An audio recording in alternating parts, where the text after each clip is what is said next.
Nakakita na ba kayo ng kinakatay na baboy? Kasi ako nakakita na. Char.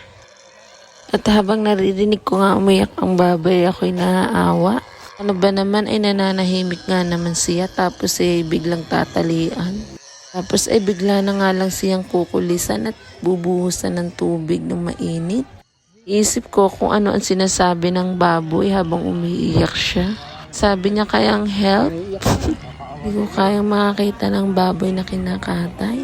Sen kasi iniisip ko paano kaya kung ikaw talaga yun. Ginaganon ka lang ng mga tao. Sari-sari na nga ako din eh. Siya arit kaya ako lang naman nari binilag. Ay papakita ko sa inyo na gano'n nga palang nangyari sa baboy. Sinalang na siya sa mainit na apoy at ayan, ditso na.